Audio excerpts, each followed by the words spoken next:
మన కుటుంబాలు ఆశీర్వదించబడాలంటే ఏమి చేయాలి? మన కుటుంబాలు దేవుడు ఇష్టపడే కుటుంబాలుగా, దీవించబడే కుటుంబాలుగా ఉండాలంటే మనము 5 రకాల కార్యాలు చేయాలి.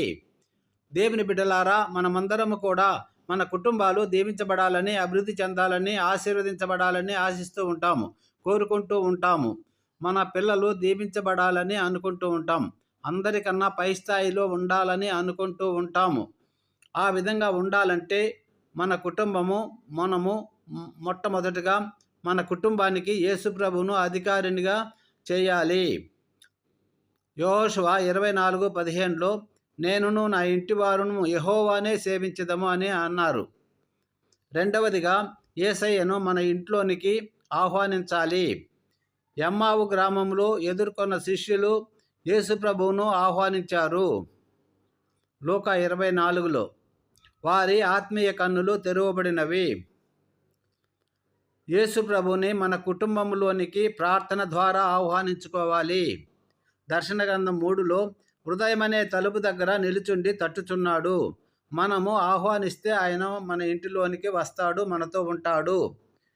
మరియా, మార్తా యేసు ప్రభువును ఆహ్వానించినప్పుడు చనిపోయినటువంటి తన సహోదరుని లాజరును బ్రతికించబడ్డాడు. ఈ కుటుంబము యేసయ్యను కలిగిన కుటుంబము. అందుకే గొప్ప అద్భుతములు ఆ ఇంటిలో జరిగినది. జక్కయ్య యేసయ్యను ఇంటిలోనికి ఆహ్వానించడం వల్ల రక్షించబడ్డాడు.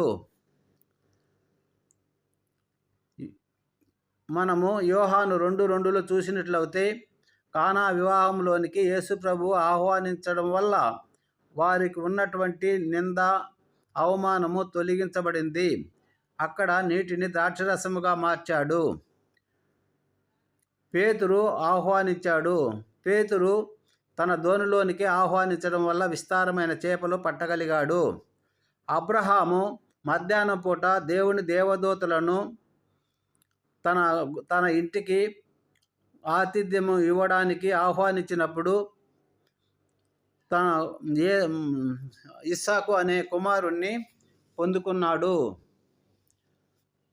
ప్రార్థన, ఎక్కడ 2-3 నా నామములో కూడుకొని ఉంటారో వారి మధ్యలో నేను ఉంటానని యేసు ప్రభువారు అంటున్నారు. ఎగ్జాంపుల్గా 2 సమూయేలు 6:10లో దేవుని మందసమును ఫిలిష్తీయులు తీసుకొని వెళ్ళారు. వారు తిరిగి మందసమును ఎడ్లబండ మీద ఆకోరు కళ్ళము దగ్గరకు పంపించారు. అప్పుడు దావీదు దానిని తీసుకొని వస్తుండగా మందసమును తాకినప్పుడు ఉజ్జా మరణించాడు. దావీదు దానిని చూచి భయపడి హిత్తీయుడైన